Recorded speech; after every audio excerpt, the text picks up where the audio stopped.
રીતના દ્રશ્ય સામે આવી રહ્યા છે અને એમાં પણ ખાસ કરીને રોડ રસ્તાના બ્રિજના 6 બ્રિજ તૂટી ચૂક્યા છે અત્યાર સુધીમાં.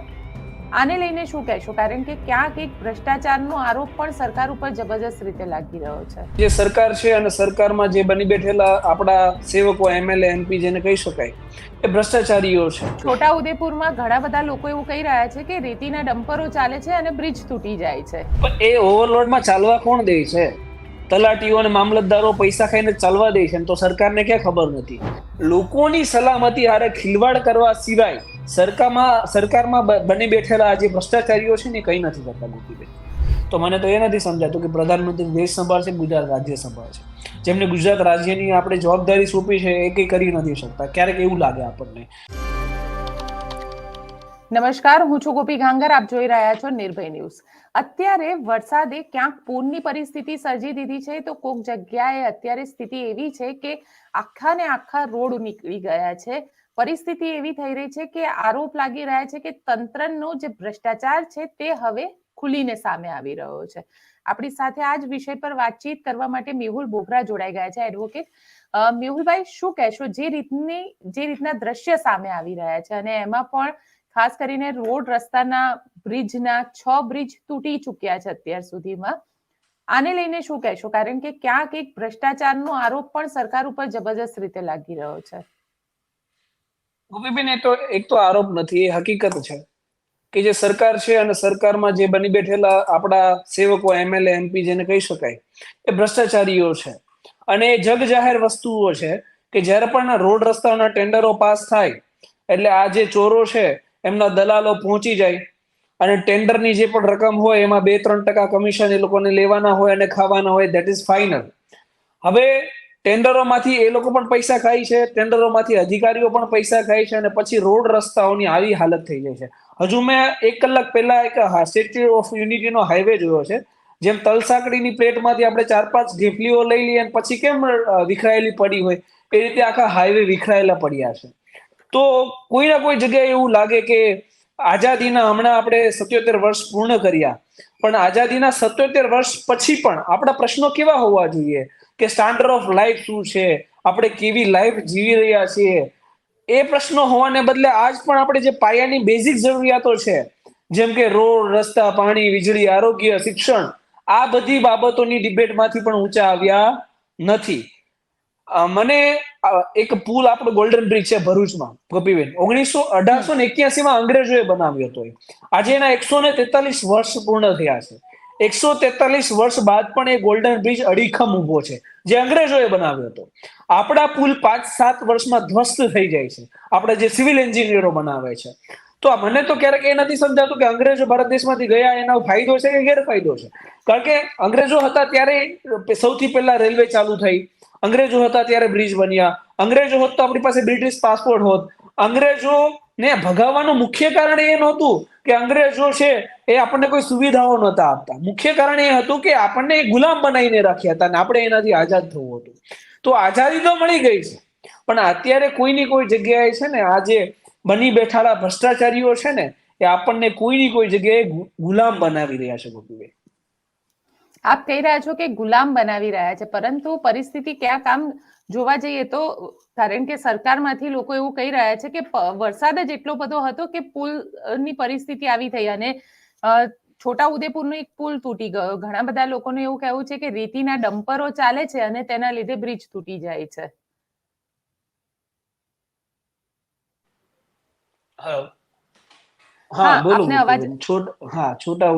છોટાઉદેપુરમાં ઘણા બધા લોકો એવું કહી રહ્યા છે કે રેતીના ડમ્પરો ચાલે છે અને બ્રિજ તૂટી જાય છે, કારણ કે ક્યાંક એક જે સરકારી ચોરી છે એ પણ અહીંયા આગળ એટલી જ જવાબદાર છે. પણ એ ઓવરલોડમાં ચાલવા કોણ દે છે? તલાટીઓ અને મામલતદારો પૈસા ખાઈને ચાલવા દે છે, તો સરકારને ક્યાં ખબર નથી? સરકાર પણ એમાંથી હપ્તા વસૂલી કરે છે ને એમાં કેમ મોટી વાત છે? ના કઈ પેલા ચોમાસાની તો સ્થિતિ નથી, હર ચોમાસામાં આ જ વસ્તુ હોય છે. પ્રાઇવેટ કંપનીઓ જો 30 મિનિટની અંદર પિઝા ડિલિવરી કરી શકતા હોય તો પ્રી મોન્સૂનની કામગીરી 6 મહિનામાં એસએમસી, આરએમસી કે વીએમસી પૂરી કેમ ના કરી શકે? આપણે કોઈ પણ ગાડી લઈએ ત્યારે 6 થી 7% આરટીઓ ભરીએ છીએ. કોઈ પણ મહાનગરપાલિકાઓ છે 3 થી 4% ટેક્સ લઈ લે છે. તો જો ગાડી લીધા પહેલા આટલા ટેક્સ આપણે ચૂકવી દઈએ છીએ. એસજીએસટી અને સીજીએસટી આપણે ભરીએ છીએ 18 થી 28% સ્લેબની અંદર. તો એક ગાડી જો હું 10 લાખ રૂપિયાની લઉં છું તો સરકાર અંદરથી 3-4 લાખ રૂપિયા એડવાન્સમાં લઈ જાય છે. તો એટલા બધા રૂપિયા લીધા પછી પણ પાયાની તમે જરૂરિયાત તો આપી શકતા નથી. અને ઉપરથી એક તો આટલા ખરાબ રોડ રસ્તા આપવાના, અને ઉપરથી તે મસ્ત મોટા ચલણો અત્યારે સીસીટીવી થી મોકલાઈ દે. મને તો એ સિસ્ટમ સાલી નથી સમજાતી કે હેલ્મેટ વગરનું નાનું એવું હેલ્મેટ માણસનું છે એ સીસીટીવી કેમેરામાં દેખાય છે, પણ એટલા મસ્ત મોટા ખાડાઓ છે એ નથી દેખાતા. અને કોઈ પણ વ્યક્તિ આ વિશે પ્રશ્ન પૂછશે તો એવું કહેશે કે દંડ તો તમારી સલામતી માટે છે. અલા ભાઈ, પેલા સલામત રસ્તા તો બનાવો, લોકોને સારા રોડ રસ્તાઓ તો પણ આપો. અત્યારે ખાડાઓમાં રસ્તા છે કે રસ્તાઓમાં ખાડા છે કે ખબર નથી પડતી. તો સરકારને પોતાની નૈતિક જવાબદારીઓ સમજવી પડે. અને એના ઉપર માત્ર વાતો નહીં, અત્યારે ઘણા બધા નેતાઓ નીકળી પડ્યા છે શો ઓફ કરવા માટે, વડોદરામાં અને સૌરાષ્ટ્રમાં ને એમાં, કે ભાઈ સારા સારા ઓર્ડરો કર્યા કરે, તલાટી ને સરપંચ ને કોઈ હોય તો એને ખખડાવે અને સીન સપાટા નાખ્યા કરે. એક આખો સિનારીઓ થઈ ગયો છે. નેતાઓનું કામ શું? તો કે આપત્તિનો લાભ લેવો, સીન સપાટા કરવા અને ઇન્સ્ટાગ્રામ ને ફેસબુકમાં લાઈવ કરવા. નહીં, તમારું કામ છે પ્રી મોન્સૂનની એવી કામગીરી કરો, રોડ રસ્તા એવા બનાવો કે લોકોને તકલીફ જ ના પડે. વડોદરામાં અત્યારે મેં પરિસ્થિતિ જોઈ છે, કેટલી લોકોના ઘરમાં પાણી ઘૂસી ગયા છે, રાઈટ. અને આ હરેક ચોમાસાની વડોદરાની સ્થિતિ છે. વડોદરામાં હું 3 વર્ષ રહ્યો છું, એટલે મને પર્સનલી ખ્યાલ છે. વિશ્વામિત્રીમાંથી મગરો આવે છે દર વર્ષે, તો પણ કોઈ વ્યક્તિને આના વિશે કઈ લેવા દેવા નથી. અને ઉપરવાસમાં, વડોદરામાં તો વરસાદ નથી થયો, ઉપરવાસમાંથી પાણી આવ્યું છે, રાઈટ. તો ઉપરવાસમાંથી પાણી આવ્યું તો સિસ્ટમને એ ખબર જ નહોતી કે ઉપરવાસમાંથી પાણી છોડવામાં આવશે તો વડોદરામાં પાણી ભરાશે, રોડ રસ્તાઓ ખરાબ થશે, લોકોના ઘરમાં પાણી ઘૂસી જશે. તો સિસ્ટમે કોઈ વ્યવસ્થા જ ન કરી. પાણી ઘૂસી ગયું પછી એનડીઆરએફ ને બધા નેતાઓને ઉપર ટ્રેક્ટર ઉપર ચડીને ખાલી સિક્કા અને ફાકા ફોજદારી કરવા નીકળી પડે છે. હકીકતમાં જે ડ્યુટી કરવાની છે કોઈ ડ્યુટી કરતું નથી. ખાલી ખોટી લોકોને એવું ચિત્ર પ્રદર્શિત કરે કે નહીં અમે કરી રહ્યા છો. ક્યારેક તો મને એવું લાગે કે આ વરસાદ ને અતિવૃષ્ટિની જગ્યાએ આવે ને એ સિસ્ટમની પોલ ખોલવા અને લોકોની આંખો ખોલવા માટે આવે. પણ લોકો હજુ પણ આંખો ખોલી રહ્યા નથી. આ લોકોને શરમથી ડૂબી મરવું જોઈએ. ક્યારેક મને એવું થાય, કારણ કે ક્લિયર કટ મેજોરિટી, આરએમસી હોય, વીએમસી હોય, એસએમસી હોય, એટલી સ્પષ્ટ બહુમતી હારે કોઈ સરકારને બેસાડેલી છે. અને એ સરકાર, લોકોએ તમને એટલો પ્રેમ આપ્યો છે તો પ્રેમને પચાવો તો સહી. લોકોને એટલું કામ કરીને આપો તો સહી. તમે મેટ્રો અને બુલેટ બનાવી દેશો તો કઈ નહીં થઈ જાય. તમને ખ્યાલ જ હશે કે સુરતની અંદર મેટ્રોનો બ્રિજ છે, સાંભળો છો ને? જી જી જી. હા, સુરતની અંદર મેટ્રોનો બ્રિજ છે એ તૂટ્યો હમણાં એક ક્રેન તૂટી અને એનો જે બ્રિજ હતો એ આખો એક મકાન ઉપર ધરાશય થઈ ગયો. તો લોકોની સલામતી હારે ખિલવાડ કરવા સિવાય સરકારમાં બની બેઠેલા જે ભ્રષ્ટાચારીઓ છે ને કઈ નથી કરતા, ગોપીબેન. પણ મેહુલભાઈ, અહીંયા સવાલ એ આવે છે કે દર વર્ષે વડોદરાની સ્થિતિ તો એવી છે કે દર વર્ષે, અને આ વર્ષનું આ બીજું પૂર છે, આ પહેલા પણ 1 મહિના પહેલા ત્યાં પાણી આવ્યું હતું. દર વર્ષે ખબર છે કે વરસાદ આવશે તો પાણી આવશે વિશ્વામિત્રીની અંદર, અને વિશ્વામિત્રીમાં પાણી આવશે તો ક્યાંક ને ક્યાંક મગર પણ આવશે. અને એવું નથી, દ્વારકામાં પણ વરસાદ આવે છે, જામનગરમાં, કારણ કે આખી વરસાદની પેટર્ન બદલાઈ ગઈ છે. પણ અહીંયા સવાલ એ આવે છે કે છેલ્લા 30 વર્ષથી ભારતીય જનતા પાર્ટીની સરકાર છે. સરકાર ઈચ્છે તો આ પરિસ્થિતિને રોકી શકે. તમને લાગે છે કે સરકાર એને રોકવા નથી માંગતી, કે એની મનસા જ નથી કે આ પ્રકારની કોઈ એવી સિસ્ટમ ડેવલપ કરવી કે લોકો હેરાન ન થાય? જી મેહુલભાઈ, શું કહેશો? ગોપીબેન, જ્યારે પણ આપણે કમ્પેરિઝન કરવાની થાય ને ત્યારે આપણે કમ્પેરિઝન માત્ર સરકાર નહીં, આ દેશના લોકો પણ કમ્પેરિઝન એ પાકિસ્તાન સાથે કરશે, રાઈટ. હકીકતમાં જો આ લોકોનું કેવું એમ છે કે ભારે વરસાદ આવ્યો, વધારે પડતો વરસાદ આવ્યો, આગળના ચોમાસામાં એટલો બધો વરસાદ નતો આવ્યો, તો આપણે તો કઈ આટલું બધું ભોગવી નથી લેતા જેટલા વિકસિત દેશોમાં જેટલી આપદાઓ આવે છે. એ વાવાઝોડું હોય, પૂર હોય, સાયક્લોન હોય, બરાબર, એટલી મોટી મોટી આપદાઓ યુએસએ છે, યુકે છે, આ બધા કન્ટ્રીઓમાં આવે છે. અને સ્વિટરલેન્ડ જેવા કન્ટ્રીઓ તો 6-7 મહિના બરફથી જ ઢંકાયેલા હોય છે, રાઈટ. તો એ તમામ કન્ટ્રીઓએ એટલી વેલ એસ્ટાબ્લિશ સિસ્ટમ બનાવી દીધી છે કે બરફ પડે ને તો પણ અડધી કલાકમાં બધો બરફ ક્લિયર થઈ જાય. જે લોકો કે કેનેડામાં રહેતા હશે, સ્વિટરલેન્ડમાં રહેતા હશે, એ લોકોને ખ્યાલ હશે, રાઈટ. તો જો એ સિસ્ટમ ત્યાં ડેવલપ થઈ શકે તો આપણે આ દેશના લોકો પણ એટલો જ ટેક્સ ભરે છે. અને અત્યારે તો ટેક્સનો એક આખો બર્ડન થોપી દેવામાં આવ્યો છે. કોઈ વ્યક્તિ કમાય ત્યાંથી એના CGST, IGST, ઇન્કમ ટેક્સ, અને હવે તો ઇન્વેસ્ટમેન્ટ ઉપર પણ ટેક્સ છે કે ઇન્વેસ્ટમેન્ટમાં પ્રોફિટ કમાવો તો એમાં 20% સરકાર લઈ જશે. તો તમામ જગ્યાએથી જો સરકાર પૈસા લઈ જાય છે તો એટલી સિસ્ટમ કેમ ડેવલપ નથી કરી શકતા? અને તમે કીધું એમ કે 30 વર્ષથી તમે શાસનમાં છો, એટલે તમે કદાચ એવું નહીં કહી શકો કે અત્યાર સુધી તો એવું કહો છો કે ભાઈ 70 વર્ષથી જેની સરકાર છે જવાબદાર છે, પણ ગુજરાતમાં તો 30 વર્ષથી તમે જ છો. તો એમ છતાં પણ તમે એ નથી કરી શકતા. હું કોઈ પોલિટિકલી વ્યક્તિ નથી અને હું કોઈ એક પોલિટિકલ પાર્ટીને ટાર્ગેટ નથી કરી રહ્યો, પણ તમારે તમારી નૈતિક જવાબદારી સ્વીકારવી જોઈએ કે અને તમારે તમારું ફેલિયર સ્વીકારવું જોઈએ કે તમે 30 વર્ષમાં કંઈ કરી શક્યા નથી. અને જ્યારે અત્યારે અતિવૃષ્ટિ આવી છે ને ત્યારે તમે માત્ર સીન સપાટા કરવા માટે ટ્રેક્ટર ઉપર બેસી નીકળી ગયા છો. તમે માત્ર કેમેરા સામે હવા હોશિયારી મારવા માટે તલાટીને એવું કહી રહ્યા છો કે સસ્પેન્ડ કરી દઈશું. તમે તલાટીને ફંડ આપો. તમે ટેન્ડર જ્યારે પાસ થાય ત્યારે એક વ્યક્તિને મોકલી દો છો ને કમિશન લેવા માટે, પૈસા લેવા માટે. તો એક એવો વ્યક્તિ તમે કેમ અપોઇન્ટ નથી કરી શકતા કે એ રોડ રસ્તાની સલામતીનું ધ્યાન રાખે, ખાડા પડે તો એનું ધ્યાન રાખે, ટેન્ડર વાળાને ફોન કરી દે કે ભાઈ અહીંયા ખાડો થયો છે, આમાં તું મરામત કરી જા, આનું યોગ્ય રિપેરિંગ કરી જા. તો એવું કેમ તમે નથી કરી શકતા? મલાઈ લેવાના ટાઈમે તમે મલાઈ લઈ લો છો. તો હકીકતમાં સરકારને અને સરકારના ચૂંટાયેલા સભ્યોને જે કરવું જોઈએ એ લોકો નથી કરી રહ્યા. એ લોકોને માત્ર પોતાની 7 પેઢીઓનું કરવામાં રસ છે, નહીં કે ભારત દેશની આવનારી 7 પેઢી માટે હું શું કરું એમાં રસ છે. પણ સવાલ અહીંયા એ આવે છે ને કે સરકાર જે કોન્ટ્રાક્ટરો હોય છે કે જે એન્જિનિયર હોય છે, જેમના સુપરવિઝનની અંદર આખા રોડ રસ્તા તૈયાર થતા હોય છે કે પછી આખી સિસ્ટમ ચાલે છે. એવું તો છે નહીં કે મુખ્યમંત્રી પોતે ત્યાં આગળ જાય છે. પણ એવા લોકોને કેમ અત્યાર સુધીમાં દાખલો બેસે એવી ક્યાંય સજા નથી કરવામાં આવી? ના એ લોકો ઉપર કોઈ એવો એક્શન લેવામાં આવી રહ્યું છે. એટલે ક્યાંથી દાખલો બેસી કાર્યવાહી થાય ગોપીબેન? કારણ કે એડવાન્સ કમિશન તો પહેલા જ લઈ આવે છે ને, સરકાર ખુદ જ લઈ આવે છે. તો દાખલો બેસી એવી કાર્યવાહી નથી થવાની. અને હું તો કહું છું સરકારને ના કહું હોય તો સરકાર છોડી દે ને, પબ્લિક ઉપર છોડી દે. તમે ઉદઘાટન કરવા જ્યારે રિબિન કાપવા જાઓ તો તકતીમાં તમારું નામ નહીં લખાવતા કે સો એન્ડ સો MLA ને MP મંત્રીએ ઉદઘાટન કરી નાખ્યું. તમે કેવી તકતી લગાવો કે કયા કોન્ટ્રાક્ટરે રોડ બનાવ્યો છે, આનો ટેન્યુર કેટલો છે, કેટલો ખર્ચો થયો છે, અને આમાં રોડ રસ્તામાં મરામતની અથવા ખાડો પડ્યો હોય તો મરામતની જેને પણ જરૂરિયાત હોય એને આ વ્યક્તિને ફોન કરવો. જનતા પોતે સંભાળી લેશે. જનતા એટલી જાગૃત છે કે અત્યારે કચરાનો ઢગલો પડ્યો હોય ને તો RMC અને AMC અથવા SMC ની હેલ્પલાઇન નંબર પર ફોન કરી અને ત્યાંથી ઉચકાવે છે. તો જનતા જાતે જ ફોન કરીને કોન્ટ્રાક્ટર પાસે કામ કરાવશે. પણ જનતાની પણ આ જે ચૂંટાયેલા સભ્યો છે એની એ પણ દાનત નથી. તકતી લગાવશે પણ પોતાના નામની, એ માટે નહીં કે જેનાથી જનતાને કોઈ ફાયદો થાય. એટલે જનતાના હિતની વસ્તુ ક્યારે સરકાર કે સરકારના ચૂંટાયેલા પ્રતિનિધિઓ છે એ વિચારતા નથી. અને વિચારતા નથી ને એટલે આપણી કહેવાય ને કે ભારત દેશમાં આપણું જે જીવન છે, આજે 140 કરોડ આપણા લોકો છે, એમનું જીવન એક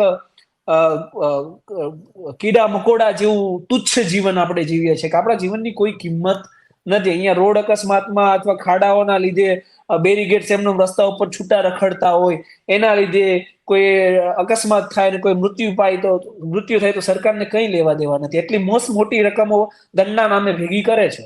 ચાલો કંઈ નહીં, આપણી સલામતી માટે છે એવું કહે છે, સલામતી માટે અમે દંડ લઈએ છીએ. તો શું ક્યારે સરકારે એવો દાખલો બેસાડ્યો છે કે કોઈ વ્યક્તિનું અકસ્માત રોડમાં ખામી હોય, રોડમાં ખાડાઓ હોય, રોડમાં છૂટા બેરીગેટ્સ પડ્યા હોય અને એ અકસ્માતમાં એ વ્યક્તિનું મૃત્યુ થઈ જાય તો એની ફેમિલીને આ દંડની રકમમાંથી કરોડ રૂપિયાની સહાય આપી? સરકારે એવું ક્યારેય કર્યું છે? ક્યારેય નથી કર્યું. અને કદાચ આપણે એવું વિચારીએ કે ચલો કોન્ટ્રાક્ટરનો વાંક છે અથવા કોન્ટ્રાક્ટર બરાબર કામ નથી કરતા, તો ક્યારે આપણે એવું સાંભળ્યું છે કે મુખ્યમંત્રીના ઘરની બહારનો રોડ છે એમાં ખાડો પડ્યો, અથવા મંત્રીના ઘરની બહાર રોડ હતો એમાં ખાડા પડ્યા?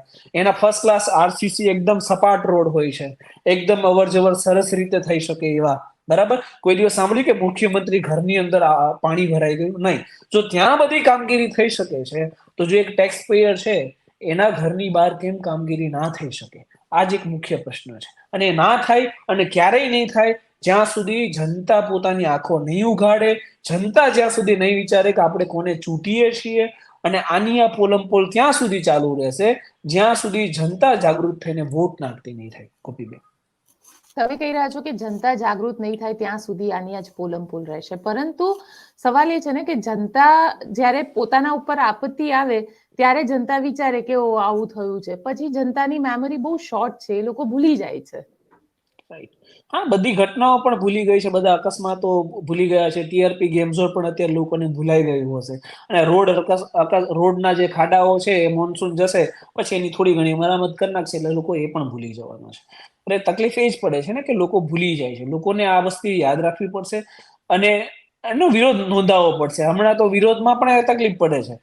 મને યાદ છે આજથી 2 વર્ષ પહેલા કામરેજ થી જે હાઈવે પસાર થાય છે સુરતનો, એ હાઈવે ઉપર મોટા મોટા ખાડાઓ, એટલે એમાં સમજી લો ને કે 2 વ્હીલર આખી હોમાઈ જાય એટલા મોટા ખાડાઓ હતા.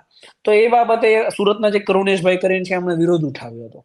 તો કામરેજ પોલીસે એમની ઉપર ફરિયાદ કરી દીધી, રાયોટિંગ, રોંગફુલ અસેમ્બલી એવી ધારાઓ નાખી દીધી, પોલીસ સ્ટેશનમાં બેસાડી દીધા, 7-8 દિવસે એમની જમાનત થઈ. એટલે કહેવાય ને કે વિરોધ કરવા ઉપર એ સરકાર જો એટલું કરી રહી છે તો જનતાને ખુદ એ વિચારવું પડે કે આપણે ક્યાં સુધી આ બધું સહન કરશું.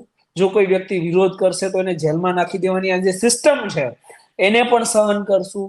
એટલે જનતા ખુદ આગળ આવે તો કહેવાય ને કે કોઈ વ્યક્તિનો હાથ પણ કોઈ વ્યક્તિ ત્યારે પકડે જ્યારે એમાં લડવાની ખુદ હિંમત હોય. તો જનતામાં જ્યારે લડવાની હિંમત હશે ને ત્યારે આ સિસ્ટમ આખી સુધરશે. ગોપીબેન, કારણ કે ઘણા બધા એવા વિડીયો ગઈકાલથી સામે આવ્યા છે મેહુલભાઈ, કે જેની અંદર ભારતીય જનતા પાર્ટીના નેતા જ અધિકારીઓને ખખડાવતા હોય અને એ પાછા વિડીયો સોશિયલ મીડિયા ઉપર વાયરલ થાય.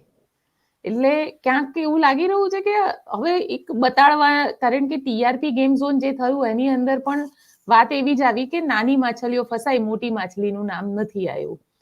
આ જે ભારતીય જનતા પાર્ટીના નેતાઓ જે બહાર નહોતા નીકળી શકતા એ હવે આ પૂરમાં બહાર નીકળ્યા અને એક શોબાજી ચાલી રહી છે.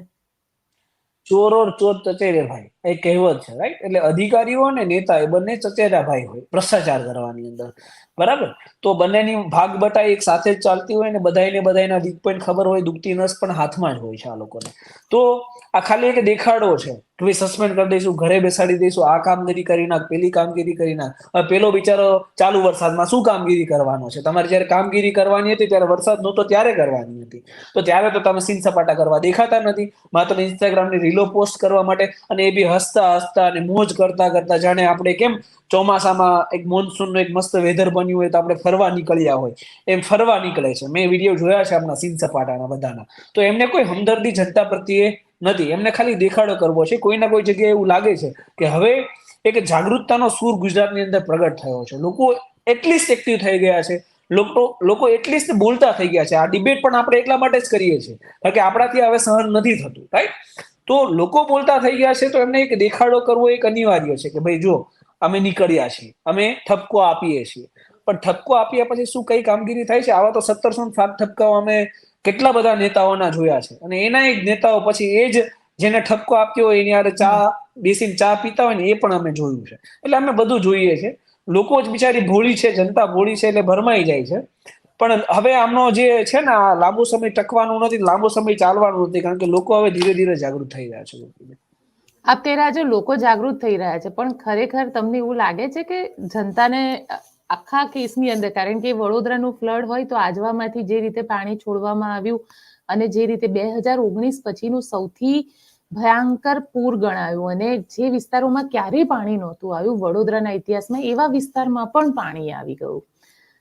સૌથી મોટી વસ્તુ, ત્યાં અત્યારે ખતરો જે છે, પાણી તો ઉતરી ગયું છે પણ આજે ખતરો છે મગરમચ્છનો. ત્યાં આગળ મગર સૌથી મોટી સંખ્યામાં, અને આજે 15 ફૂટનો મગર પકડાયો ને એક યુવાનને મગરે ખાઈ પણ ગયો છે અને અત્યારે એની લાશ શોધાઈ રહી છે. પણ અહીંયા સવાલ એ આવી રહ્યો છે કે મગર તો છે વિશ્વામિત્રીની અંદર, સરકારને ખબર છે કે મગર છે, તો પછી કેમ આગળ કામગીરી નથી થઈ રહી? તો એ જ મગર આજકાલથી વિશ્વામિત્રીમાં નથી, જ્યારથી વિશ્વામિત્રી છે ત્યારથી મગરો છે.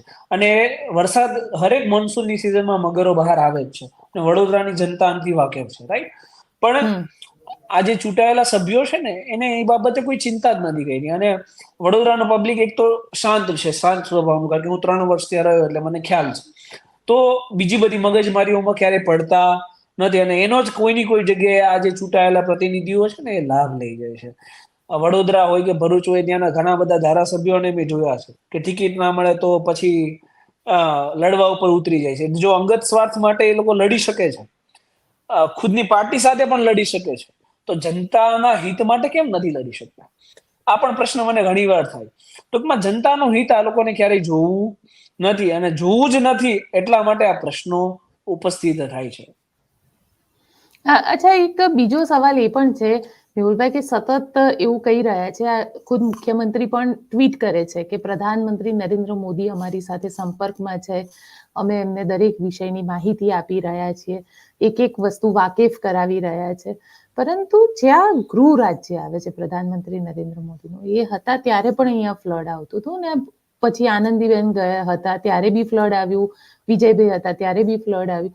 આનું કોઈ એક પરમેનન્ટ સોલ્યુશન કેમ આ લોકો નથી શોધી શકતા? એ જે આપણા મુખ્યમંત્રી શ્રી છે એમનું મુખ્ય કામ જ આ છે કે અમે પ્રધાનમંત્રી યારે કોન્ટેક્ટમાં છીએ. જ્યારે ટીઆરપી ગેમ ઝોન થયા ત્યારે એમની એ જ ટ્વીટ હતી કે અમે પ્રધાનમંત્રી શ્રી યારે કોન્ટેક્ટમાં છીએ, અને આજે પણ એમની એ જ ટ્વીટ છે કે અમે પ્રધાનમંત્રી શ્રી યારે કોન્ટેક્ટમાં છીએ. તો મને તો એ નથી સમજાતું કે પ્રધાનમંત્રી દેશ સંભાળશે, ગુજરાત રાજ્ય સંભાળશે. જેમને ગુજરાત રાજ્યની આપણે જવાબદારી સોંપી છે એ કંઈ કરી નથી શકતા. ક્યારેક એવું લાગે આપણને કે ભાઈ શું આપણે કઠપુતળી સમાન છીએ કે આપણને જો કોઈ માર્ગદર્શન આપશે તો એ પ્રમાણે જ આપણે કામ કરીશું? નહીં, તમારી ઉપર જો રાજ્યની જવાબદારી સોંપવામાં આવી છે તો તમારે રાજ્યની જવાબદારી સ્વીકારવી પડે ને એના સંદર્ભમાં કામ કરવું પડે, નહીં કે કોઈના માર્ગદર્શન હેઠળ કામ કરવું પડે. તો ક્યારેક મને એવું લાગે કે ભાઈ સીએમ ને આપણે શું કરવા ત્યાં બેસાડ્યા છે, અને શું હકીકતમાં જે સીએમ બેસાડેલા છે એ સીએમ પદને લાયક છે કે નહીં. હું એ કોઈ નક્કી કરવા વાળો નથી, એ પાર્ટી મેજોરિટીમાં આવી છે તો એ ડિસાઈડ કરશે. પરંતુ આવી ટ્વીટ જોઈને ક્યારેક મને એવું અવશ્યપણે લાગે. ઘણા બધા મુખ્યમંત્રી આવી ગયા અને ફ્લડ ઉપર કોઈનો કંટ્રોલ ના હોય એ હું માનું છું, પરંતુ ફ્લડને નિયંત્રિત કરવું ને એના ઉપર કંટ્રોલ અવશ્ય હોઈ શકે. કે ભાઈ ઉદાહરણ તરીકે જો વડોદરામાં અતિવૃષ્ટિ થઈ, પૂર આવ્યું, તો ખબર જ હતી કે ઉપરવાસના વિસ્તારમાં વરસાદ વધારે પડી રહ્યો છે, તો અહીંયા આપણે આ કરવાનું જ છે. તો એને નિયંત્રિત કરવા માટે લોકોને બહાર કાઢવા, એનડીઆરએફની ટીમો સમય પહેલા મૂકી દેવી, રાઈટ, લોકોને આની વિશે સાવચેત કરવા, એવા તમામ કોઈ પણ પ્રકારના કાર્યો થાય છે. તો એ નથી થતા, રાઈટ, અને એ નથી થતા એટલા માટે જ આપણે તમારે મારે અને લોકોને આવા બધા વિડીયો મૂકવા પડે છે, આવી ડિબેટો ગોઠવવી પડે છે. પણ સરકારે તો લગભગ છે ને આ ખાડા અને કાનાડા હાથ કરી લીધા છે, એટલે કોઈ સાંભળવા વાળું છે નહીં. પણ મેહુલભાઈ, તાવતે વાવાઝોડું આવ્યું ત્યારે સરકારે પોતાની પીઠ થપથપાવી હતી. એ અમિત શાહની પ્રેસ કોન્ફરન્સમાં, તાવતે નહીં, માફ કરજો, બિપોરજોય કચ્છમાં જે આવ્યું હતું ગયા વર્ષે, ત્યારે ખુદ અમિત શાહે પોતાની પીઠ થપથપાવી હતી અને કહ્યું હતું કે એક પણ વ્યક્તિને અમે મરવા નથી દીધો. આટલું ભયંકર બિપોરજોય વાવાઝોડું, તો શું પ્લાનિંગ કરે તો આ પરિસ્થિતિને પણ ટાળી શકાય? પ્લાનિંગ કરે તો ટાળી જ શકાય, અને વાવાઝોડુમાં મૃત્યુ પામે એની કઈ રાહ ના જોવાની હોય. ભલે ઠીક છે, પીઠ થપથપાવી, એની પેલા ઓખી વાવાઝોડું પણ આવ્યું હતું અને કેટલો સર્વનાશ કર્યો છે ને એનું પરિણામ ક્યારેક આપણે સૌરાષ્ટ્રમાં કોઈ વ્યક્તિને પૂછે ને તો ખ્યાલ આવે. એની નુકસાનીના જે પૈસા તમે આ બધા અત્યારે પીઠ થપથપાવાના ધંધા કરો છો, એને ખાલી એકવાર જઈને પૂછીએ કે તમને તમારી નુકસાનીનું વળતર મળ્યું ખરા? નહીં, રાઈટ. મેં મારી નજર સામે જયારે સૌરાષ્ટ્રમાં ગયો ને ત્યારે આ વાવાઝોડાના લીધે નુકસાન થયેલા ઘરના લોકોને રડતા જોયા છે કે એમણે જે 5-6 લાખ રૂપિયામાં એક ઘરનું નિર્માણ કર્યું, કારણ કે ગામડામાં ખેડૂત પાસે એટલી આવક નથી હોતી. એક સિઝનનું કમાય અને બીજા સિઝનમાં એનું ઇન્વેસ્ટમેન્ટ થઈ જાય, એની પાસે સેવિંગના કોઈ સોર્સિસ નથી હોતા સિટીની જેમ. તો એમની પાસે ઘર બનાવવા માટે રૂપિયા જ નથી, અને કદાચ એટલા માટે જ પેલા ખજૂરભાઈને ઘર બનાવવા પડે છે. સરકાર પણ ઘર બનાવે છે, આવાસ યોજના બનાવે છે, એમાં કઈ ના નથી. પરંતુ જે વ્યક્તિઓને વાવાઝોડાનું નુકસાન થયું છે ને એનું હાજ પણ હજુ ભરપાઈ થયું નથી. એટલે પીઠ તો ત્યારે થપથપાવાય જ્યારે ગુજરાતનો હરેક વ્યક્તિ સુખી હોય, સમૃદ્ધ હોય, એને રોટી, કપડા, મકાનની, જે આપણે આઝાદીના 77 વર્ષ પછી આ ડિબેટ કરીએ છીએ ને, રોડ, રસ્તા, પાણી, આરોગ્ય, શિક્ષણ, એવી ડિબેટો બંધ થઈ જાય ને જ્યારે આપણે સ્ટાન્ડર્ડ ઓફ લાઈફ ઉપર ડિબેટ કરતા ચાલુ થઈ જાય ને કે વ્યક્તિનું સ્ટાન્ડર્ડ શું છે જિંદગી જીવવાનું, તો ત્યારે વિકાસ કહેવાય. ત્યારે એમ કહેવાય કે નહીં, મારે મારી પીઠ થપથપાવવી જોઈએ. બાકી તો અત્યારે હું મારી પીઠ થપથપાવી દઉં એમાં કોઈ મોટી વાત નથી.